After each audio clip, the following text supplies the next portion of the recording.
Que Dieu notre Père et le Seigneur Jésus-Christ vous accordent la grâce et la paix.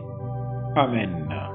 Le texte biblique retenu pour notre méditation de ce lundi 10 novembre 2025 est tiré de l'Évangile selon Matthieu au chapitre 24 du verset 15 au verset 28. Le thème qui nous conduit dans notre méditation est le suivant: Veillez et priez pour échapper au désastre du temps. Prions. Nous venons maintenant écouter ta parole.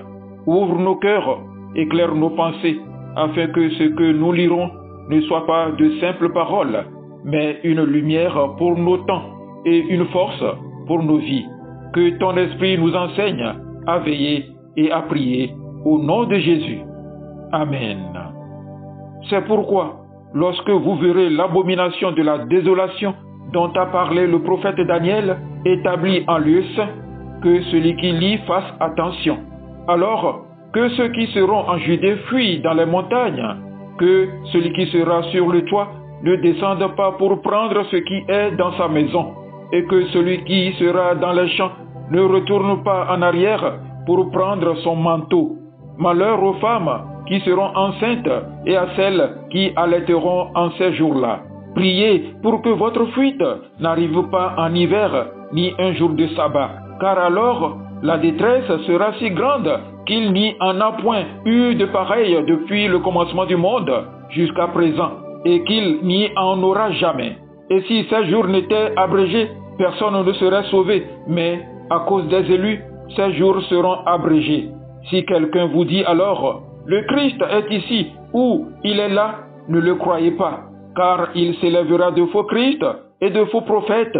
Ils feront de grands prodiges et des miracles, au point de séduire, s'il était possible, même les élus. Voici, je vous l'ai annoncé d'avance. Si donc on vous dit, voici, il est dans le désert, n'y allez pas. Voici, il est dans les chambres, ne le croyez pas. Car, comme l'éclair part de l'Orient et se montre jusqu'en Occident, ainsi sera l'avènement du Fils de l'homme. En quelque lieu que ce soit le cadavre, là s'assemblera les vautours. Amen. Frères et sœurs dans le Seigneur, quand nous regardons le monde aujourd'hui, nous voyons des signes qui nous troublent. La violence grandit, la vérité se perd, l'amour se refroidit. Et parfois, nous nous demandons, où est Dieu dans tout cela? Pourtant, Jésus nous avait déjà parlé de ces choses. Dans Matthieu 24, il nous avertit, non pas pour nous effrayer, mais pour nous préparer. Il savait que viendraient des temps difficiles, des temps de confusion, de désastre, de souffrance. Mais il savait aussi que ceux qui veillent et prient ne seront pas pris de dépourvu. Alors aujourd'hui, Dieu nous appelle à ouvrir les yeux et à utiliser les genoux. Les yeux pour voir, les genoux pour prier. Voilà le secret pour échapper au désastre du temps. Alors comprenons d'abord le contexte. Dans Matthieu 24, Jésus parle à ses disciples du temps de la fin. Il dit, quand vous verrez l'abomination de la désolation, que ceux qui sont en Judée fuient dans les montagnes. Autrement dit, des temps de détresse vont venir, des temps où l'homme sera ébranlé, où même la foi sera attaquée. Mais remarquez, Jésus ne dit pas seulement « cachez-vous », il dit surtout « soyez vigilants ». Le Seigneur parle de désastres physiques, guerre, famine, tremblements de terre, mais aussi de désastres spirituels, faux prophètes, séduction, refroidissement de l'amour. Et si nous regardons autour de nous aujourd'hui, tout cela est là. Le monde tremble, les cœurs se durcissent, la vérité est brouillée. Oui, les désastres du temps sont réels, mais le danger le plus grand n'est pas dehors, il est dedans, dans notre cœur. Si nous nous laissons gagner par la peur, le doute et la distraction. Voilà pourquoi Jésus dit « Veillez ». Que signifie veiller? Veiller, ce n'est pas seulement rester éveillé la nuit. Veiller, c'est rester spirituellement alerte. C'est garder son cœur éveillé à la voix de Dieu. Veille pour ne pas être surpris. Le Seigneur dit, veillez donc, car vous ne savez pas quel jour votre Seigneur viendra. Veillez, c'est discerner les signes, ne pas se laisser endormir par la routine ou la peur. Le chrétien qui veille ne court pas dans tous les sens quand le monde s'agite. Il garde les yeux sur Jésus.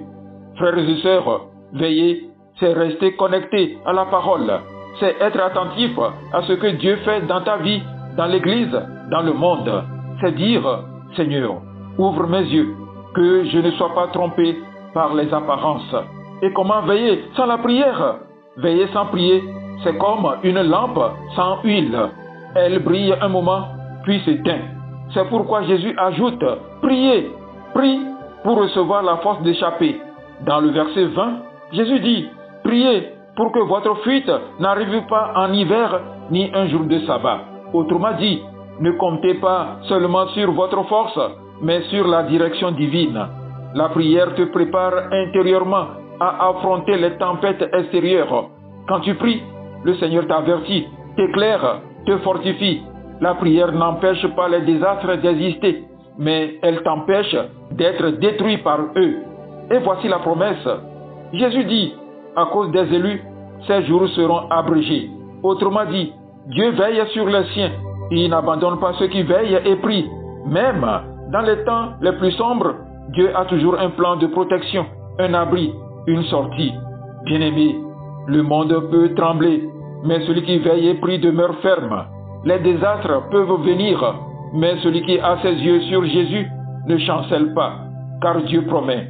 Celui qui demeure sous l'abri du Très-Haut repose à l'ombre du Tout-Puissant.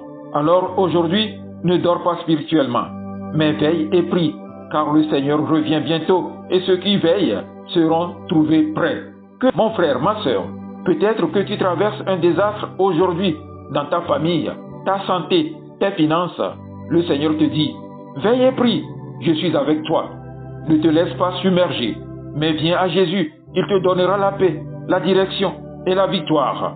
Amen. Agréable journée à vous tous.